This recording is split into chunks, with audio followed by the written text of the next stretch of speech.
Do you know the significance of communion? I promise you, it's actually not what you think it is. You see, in Jewish culture, when a man was ready to marry his bride, he would go to the father of the bride and he would present something called the mahar, what he was willing to pay to get her hand in marriage.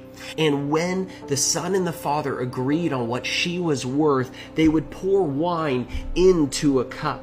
And the moment the man and woman drank that cup of wine together, they were engaged, and all of his rights would be transferred to her. And she would spend the next amount of time preparing herself for the actual wedding day. And upon that moment, the groom would then leave and he would go back to his father's house and begin to build upon that house a place for him and his bride to live together. He wasn't allowed to come back and get his bride until his father looked over the completed home and said that it was ready. So the son never knew when it was time to go get his bride, only the father knew. And then when the father said, "You're ready, son, go get her," the son would leave. It didn't matter the day or the hour. Sometimes he would come in the middle of the night. The bride never knew when he was coming, and so she was told always to be ready for when her husband comes. Jesus takes this Last Supper moment with his disciples, his last meal on earth. And what does he decide to do? He decides to propose.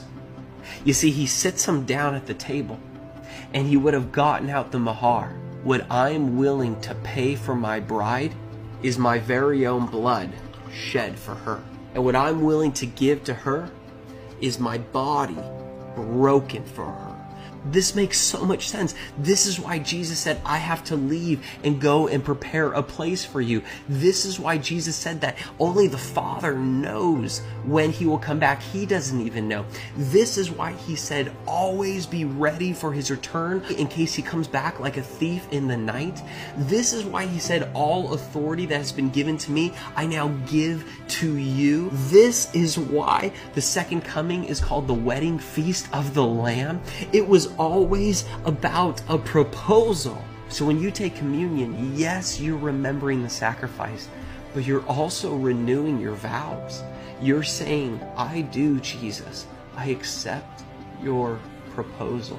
So I want to ask you, take a moment, go be with Jesus, and remember that he proposed to you. And when you're ready to say, I do, Jesus,